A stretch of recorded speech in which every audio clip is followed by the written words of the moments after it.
In this episode of the Latino Business Report, we will discuss the U.S. labor shortage crisis and its impact on businesses nationwide. We'll explore a surprising solution gaining support among Republican governors: their endorsement of President Biden's efforts to expand work opportunities for immigrants through parole and work authorization. According to the U.S. Department of Labor, in 2023, 41% of crop farmer workers lack legal work authorization, highlighting the urgency of addressing this labor shortage. Even if all unemployed Americans found employment, there would still be approximately 4 million jobs that would need to be filled. Our country lacks enough workers to meet the demand. In this episode, we will also explore policy considerations and exemptions that could allow President Biden to temporarily grant work authorization to undocumented immigrants, addressing the labor gap. Join us for an insightful discussion on this evolving issue with significant consequences for the U.S. economy and workforce. Our broken immigration system demands immediate action, given the economic and humanitarian emergencies at stake.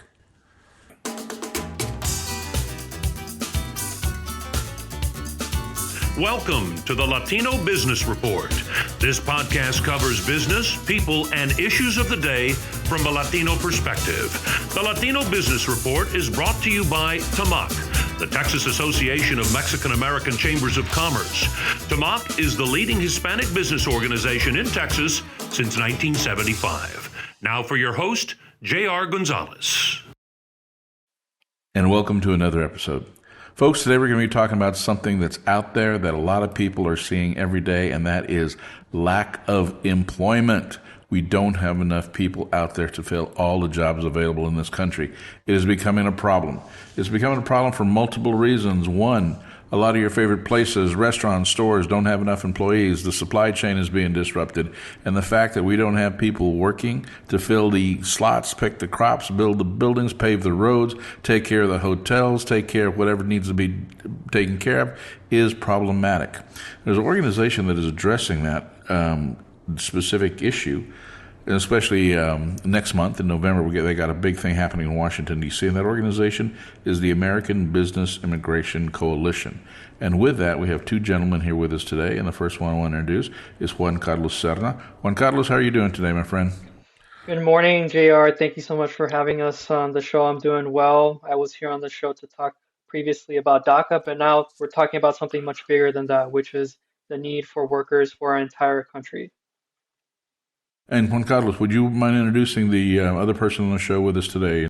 Absolutely. I'm pleased to introduce my close colleague who has been at ABIC a little bit longer than I have, James O'Neill, who's the Director of Federal Affairs at our organization. So I'll let James introduce himself. Thanks, Juan Carlos. It's great to be here, and thanks, JR, for having us. Oh, my pleasure. Now, Juan Carlos, you are both of you are. You're with ABAC. What is ABAC and what does it do?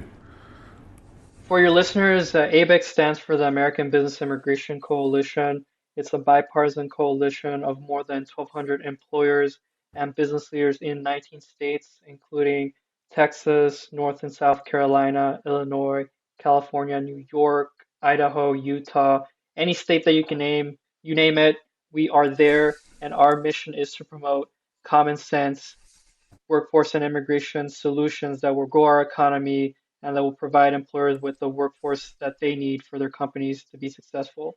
And some of the individuals that you may know are part of ABIC, such as Woody Hunt, the senior chairman of Hunt Companies in El Paso, Texas, Al Cardenas, the former chairman of the Florida Republican Party, and also Sam Scott, the former CEO of Ingredient Incorporated. So we're all across the country, and our mission is to provide employers with the workers they need, but also to provide immigrants with that certainty that they need to be productive and to be able to provide for their families. Okay. You said coming up with common sense solutions. Isn't that happening now in Congress, common sense? Well, if you look at Congress, unfortunately, Congress does not have any common sense. None at all, especially what's happened with the House speakership. Yeah, okay. I kind of threw that one out there just to throw it out there.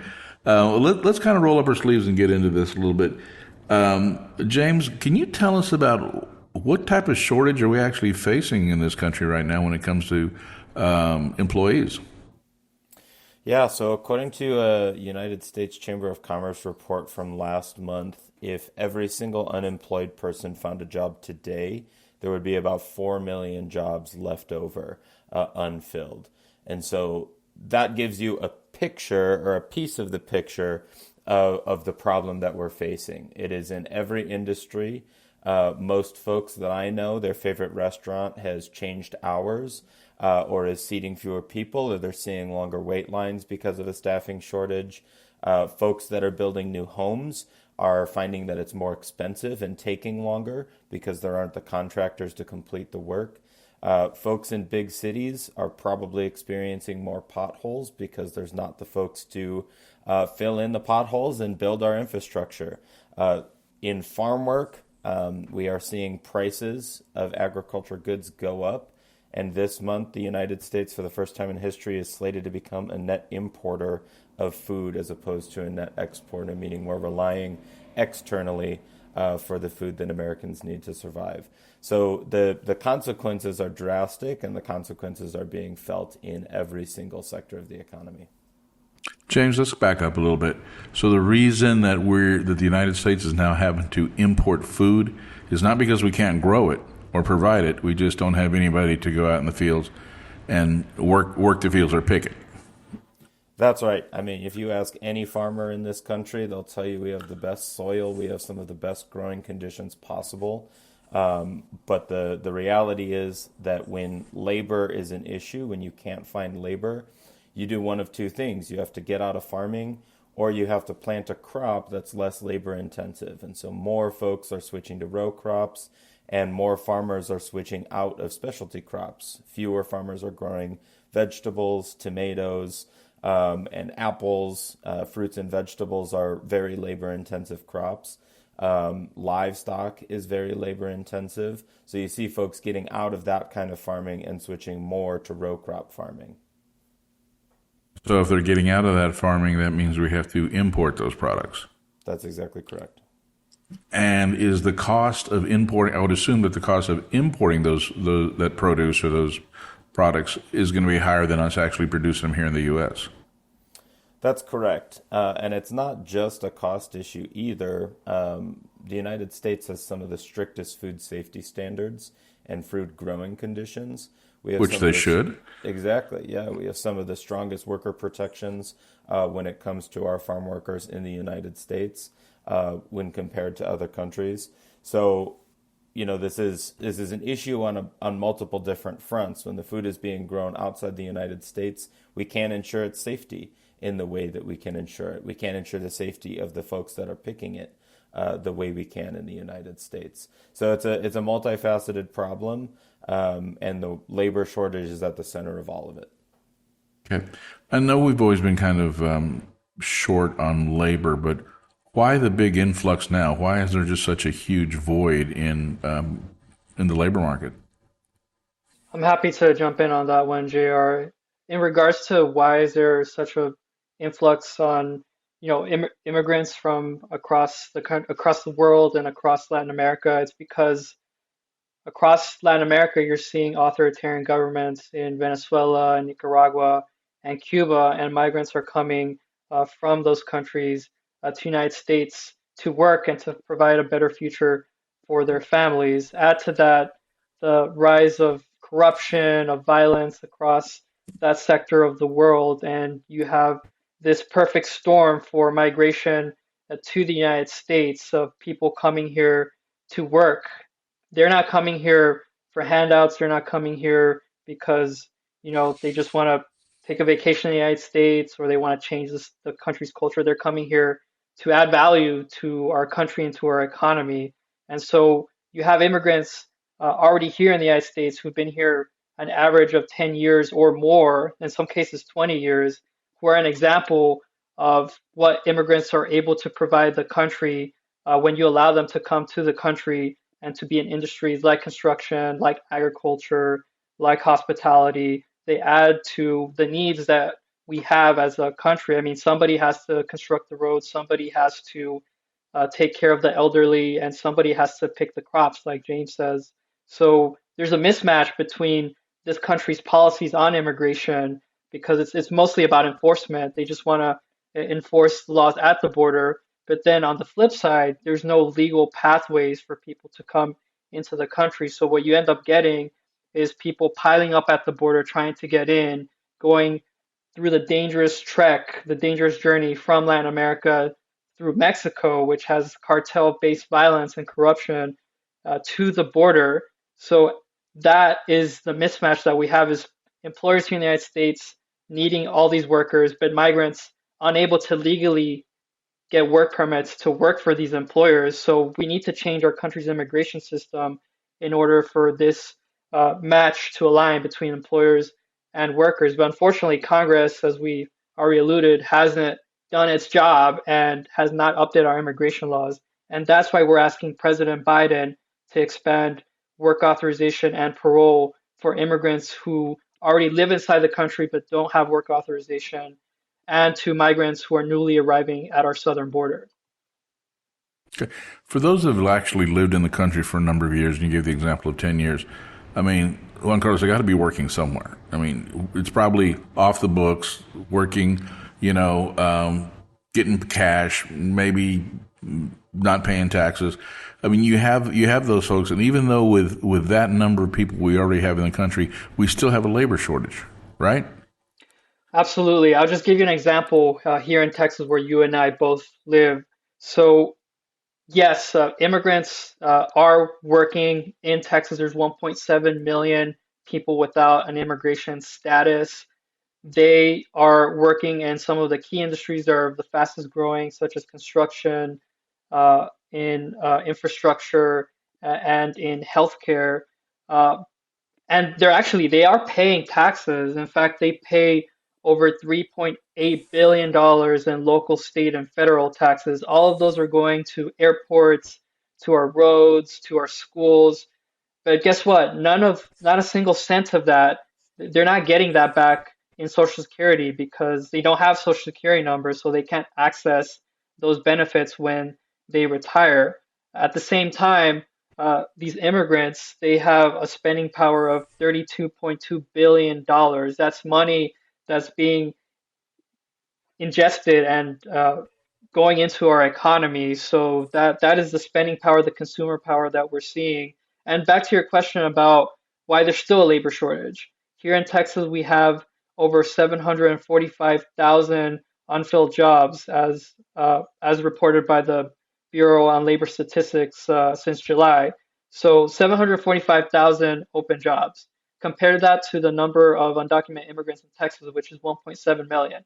If we gave work authorization to this population, those 745,000 unfilled jobs, that number would decrease dramatically. So yeah, that's why, if people get a work permit, they're able to have job mobility and they can go to industries that desperately need them, instead of having to work under the table and be subject to, harassment from immigration agents, and also potential labor abuses too, because when you're undocumented, it's really hard to speak up when, an employer doesn't treat you right.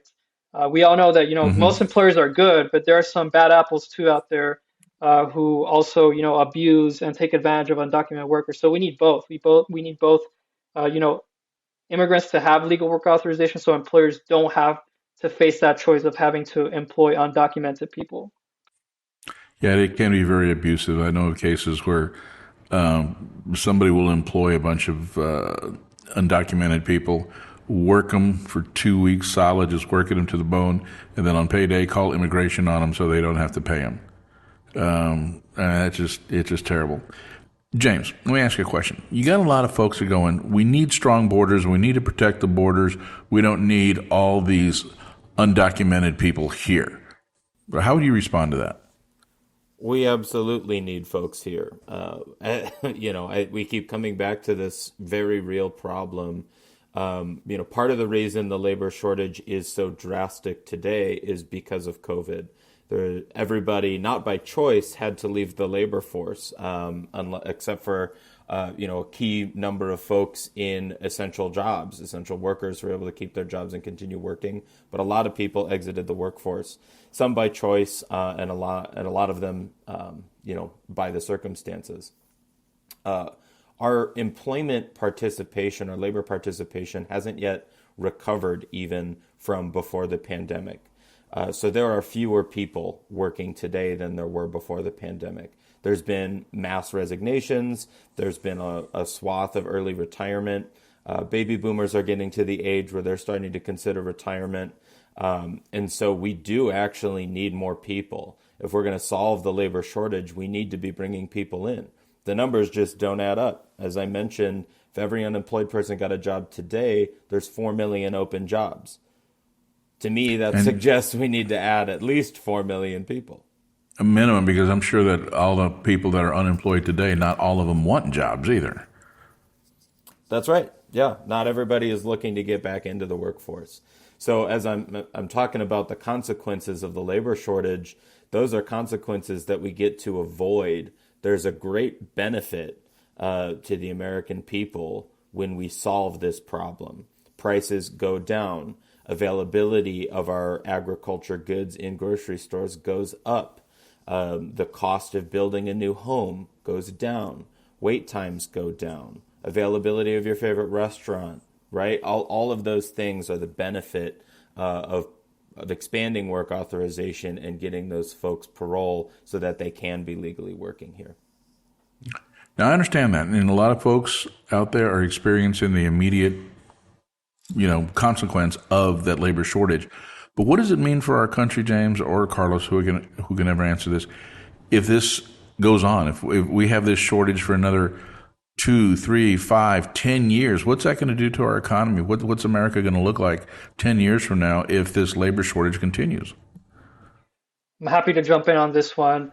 I just had a meeting with a home care executive who is preparing to grow his home care business so that in about 10 to 20 years, when baby boomers start to turn into their 80s and 90s years of age, they're able to be taken care of. They're able to go to nursing homes and be placed in home care so that they can be taken care of, because when you're 80 and 90 years old, as you know, JR, from personal experience, it's difficult to take care of an elderly person, and it takes a lot out of you.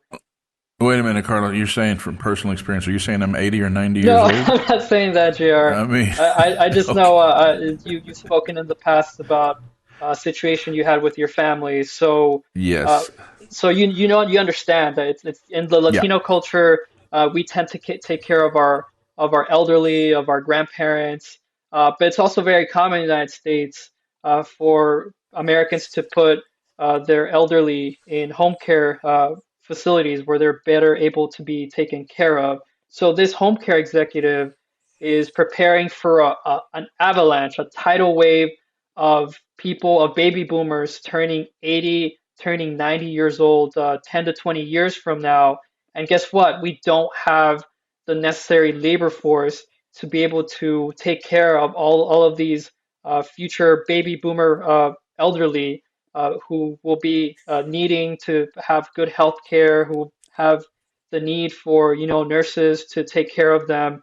And unfortunately, in that particular industry, the majority of workers there, and I don't say unfortunately, I meant most of them are immigrants. But the unfortunate Mm-hmm. part here is that for the past 2 years, between 2019 to 2021, unfortunately, immigration levels dropped by 2 million people under the previous administration. So now we have a deficit of immigrants who are able to work in industries like home care. So that particular industry is struggling and will continue to struggle for coming decades if we do not provide legal pathways for immigrants to work for home care companies. That's one example. So that particular industry is going to suffer. That means the burden of taking care of our elderly will be on you and me and James. Yeah, no, that makes sense. And And just for the purpose of this conversation, I recognize that the Philippines actually produce and export a lot of nurses. I mean, it's like an assembly line over there of Filipino nurses coming to the United States, working in industries, and there's some sort of agreement between the U.S. and the Philippines for that skill set. But as James was saying, we need workers, and there's workers all over the globe out there. It just, America, for some reason, is just being very obstinate about accepting, people born someplace else into this country. I know there's some good reasons. I mean, I believe in strong borders. Who doesn't believe in a strong border? But to the political rhetoric, they just want open borders, come in here, take over. It's not a matter of anybody taking over. It's just a matter of the population. One of the things that I find interesting is this last census showed that the non-Hispanic white American, actually their birth rate declined for one of the first times. There's a decline in white people being born, and of course in the Hispanic population that continues to grow, and it's going to keep growing for another decade or two. So as you look at it, it's not a matter. It's just a matter of who's here. Hispanics tend to be younger. They're childbearing. They're working age. Your non-Hispanic whites are older. The African American community has plateaued off. You actually have the Asian community that's growing faster than the Hispanic community in this country. However, their numbers are still, they don't have the large raw numbers that the Hispanic population does. So the world is changing, and I can't help but feel that a lot of people just don't like that change, and they want to hang on to what it was like, 10, 20, 30 years ago, and that's just not possible. And the whole issue with immigration, borders, the argument, I go, well, if we had secure the borders, we wouldn't have all these drug deaths.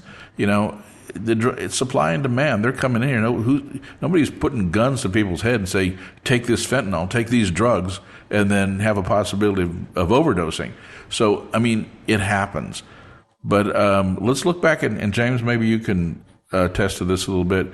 But during World War II, we reached out to Mexico with the Bracero program, where we imported workers to fill the jobs that needed to be filled, because a lot of our young men and women were overseas serving in the military.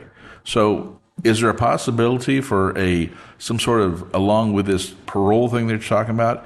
Would this be similar to a guest worker program, like a Bracero program? What would it look like? That's a great question. Real quickly, though, I want to go back to something that you were talking about. I think that there certainly are some Americans that feel some anxiety about the world or the community around them changing. But I think the vast majority of Americans understand immigration as a human rights issue and understand it as an economic issue too. So I would just challenge you a little bit to say that I think there are certainly folks that don't want immigrants to come to the United States. They don't want to see anything change. They want to go back in time. But I also think that there are a vast majority of Americans that do understand this as an economic benefit. And the polling certainly indicates that. I think we're up to over 70% of Americans supporting a pathway to citizenship for DACA recipients. There's been this groundswell of public support, in part, I think, driven by the economic necessity of bringing folks here to take the open jobs. To your question, though, you mentioned the Bracero program.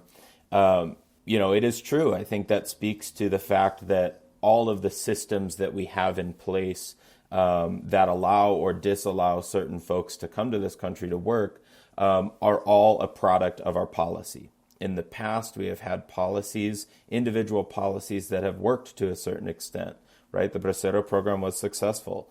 Folks were able to come to the United States, work, and then bring the money that they earned back home. They were not forced to come here and stay because they're not sure if they're able to get back into the United States again. That's part of why we want this parole expansion, this work authorization expansion, is because it would allow folks to get right with the law, be working. It would allow them to go back to their home countries, both for economic reasons, to deliver money, and for humanitarian reasons. I know of folks who have missed the death of loved ones because they were not able to go back home. I know folks who have missed the birth of their children back in their home countries because they weren't allowed to leave the United States. So it is a humanitarian in that way as much as it is an economic issue. Now, along with this program of parole, we're not talking about just going to a work corner and go, you're going to work. But I mean, they will be background checks, they'll be vetted, they checked out. I mean, this is a process.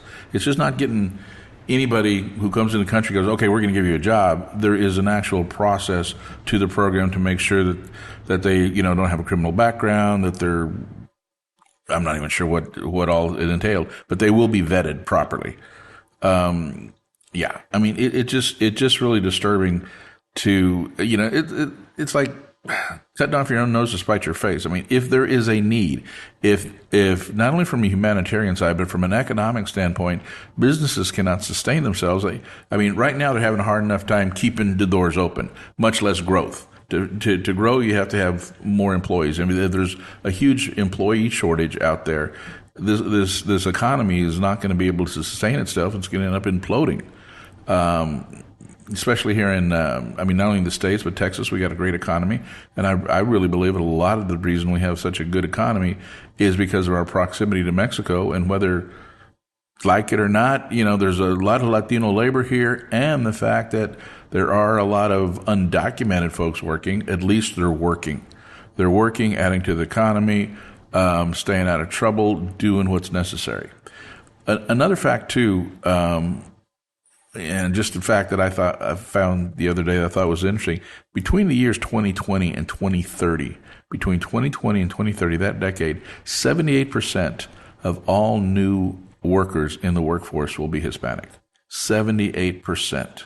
And that's not even calculating the whole immigration factor. So as we look at it, James, what you were saying is that, you believe that most Americans believe that there's something that we need. It just, what the vast majority of Americans believe and want, of course, we have to get Congress to kind of sign off on that and make those changes.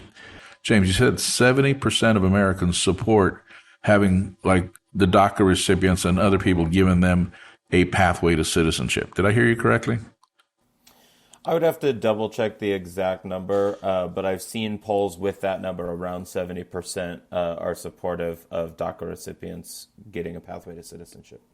And Juan Carlos, you may answer this because, you're a DACA recipient yourself, correct? That's right. I'm a DACA recipient. I've been a DACA recipient for the past 11 years now. Okay. What does the future of DACA look like right now, Juan Carlos?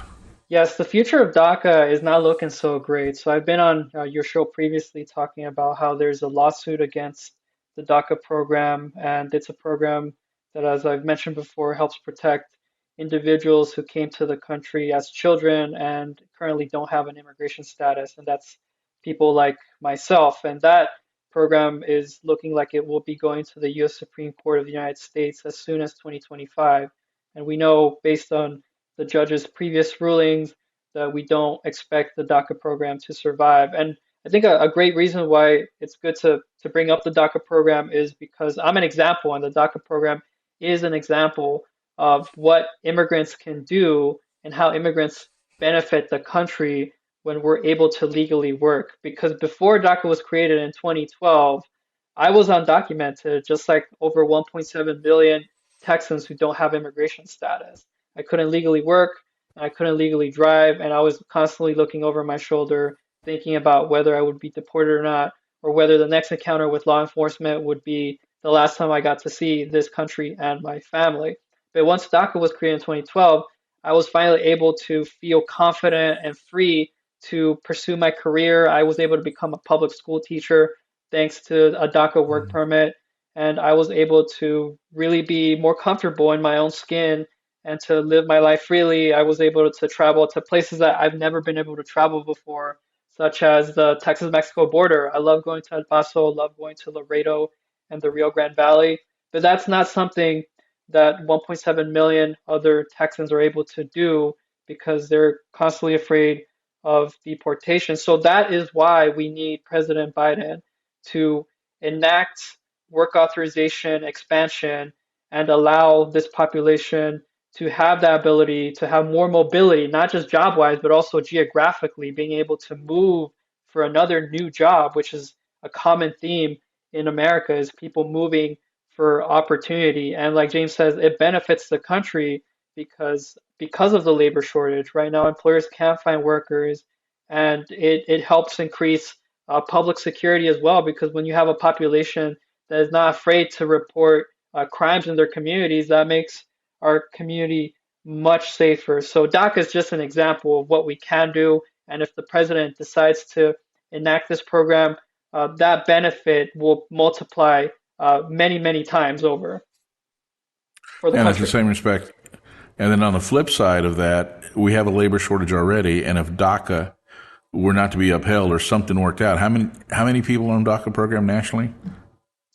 Right now, there's 570,000 DACA recipients nationally. Okay, so that'd be another 500,000 people out of the workforce, potentially. Exactly. Okay. That would be terrible for our All economy. right. Well, let's look at this. What is being done, or what can we do to help maybe persuade Washington or some of these decision makers to take a good look at this and see if they can't come up with a solution? Absolutely. Right now, the president is starting his reelection campaign, and we need employers to uh, speak out, to use their voices to urge the president to expand parole and work authorization opportunities for immigrants to address this workforce crisis. And what they can do to urge the president to do that is by signing our letter to President Biden that now has I think now over 300 signatories, many from Texas, and thanks to your efforts on trying to get support, JR, we have over 300 employers that have asked the president to use his legal authority to expand this program. And Biden, we know, has the authority under current immigration law to create more expanded programs for work authorization, because he's been doing that already with over 500,000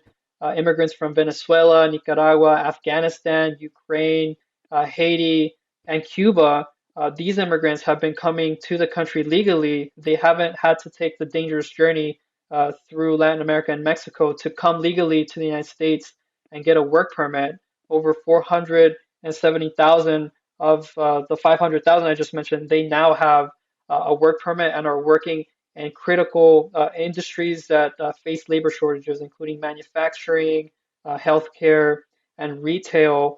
And so we know that if the president is able to create a program like this, then he should have the ability to create an expanded program for immigrants who've been living here many, many years, and for newly arrived migrants. And the last point I'll make here, JR, is that about 3 weeks ago, the president announced the program, or announced the designation of temporary protected status for about 500,000 Venezuelans because of the conditions I just mentioned earlier. The authoritarian regime in Venezuela is causing many people from this country to migrate to the US. And so the president decided to protect this population so that they're able to legally work in the United States.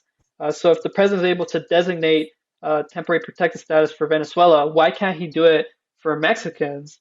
Over 67% of immigrants who live here in Texas who are undocumented, they're Mexican. We're the largest share of the undocumented population. And, you know, we see lots of cartel violence and corruption in Mexico. I mean, you could argue Mexico is not too different from Venezuela. So we should be able to get the president to designate TPS for Mexico, or at least to create some kind of program to allow undocumented Mexicans to legally work. Okay. Now, you guys have something coming up in November. You want to tell us about that? Yes. James, you want to take a shot? Yep. Or one of you start off? Yes, happy to, and then James can fill us in. So we are flying to Washington, D.C. on November the 13th and 14th to urge President Biden to expand parole and work authorization opportunities for immigrants. We'll be having meetings with the members of Congress and with President Biden's cabinet and the White House on November the 14th. It'll be an opportunity for many of you who don't understand how parole and work authorization works, to learn from experts and from not only economic experts but also security experts on how does this program work? How does the president have this legal authority to create this program? So we'll be flying to DC on those 2 dates.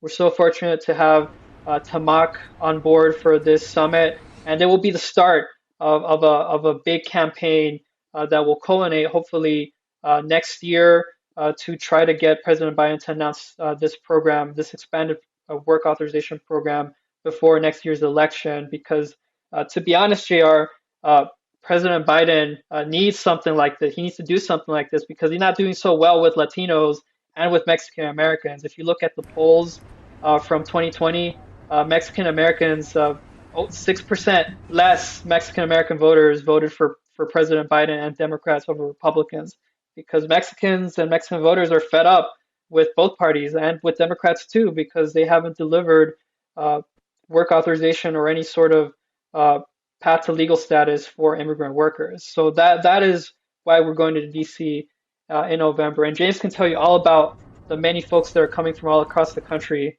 for this event. Yeah. And I do want to remind folks that what we're talking about, this whole ABEC, this American Business Immigration Coalition with Juan Carlos and James are with, this is a bipartisan nonprofit organization. So it's not we're picking sides, one party over another. It's just the circumstances, and we're trying to, or they are, and I say we because I'm involved in this because I'm going to go into Washington with you. I appreciate the invitation. But James, how can people find out more about this? What's your website? And tell us about that 5,000 person rally that you guys are putting together.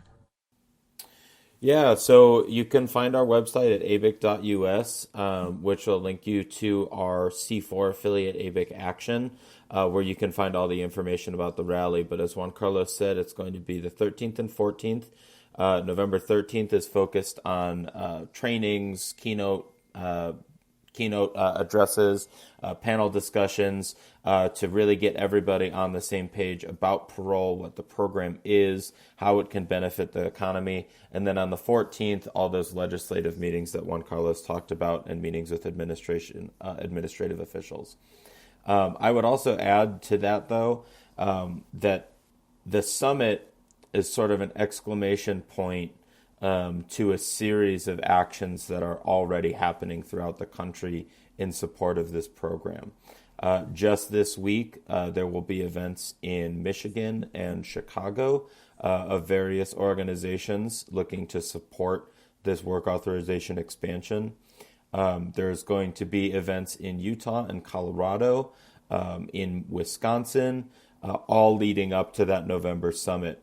That November summit is going to be a big exclamation point on a series of events and a really strong launching point for our campaign nationally to culminate in the Biden administration taking this action.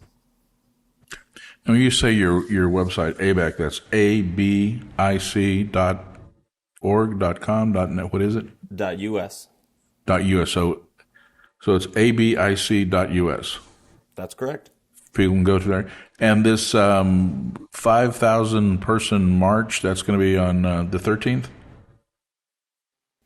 That's on the 14th. That'll be on the 14th. Day. Yeah. That's on the second day. And you have people coming in from all over the country. That's right. It's a really fascinating, to me, kind of coalition of organizations, business groups, faith groups. It is a really strong and diverse group of folks that are coming to make their voices heard in November.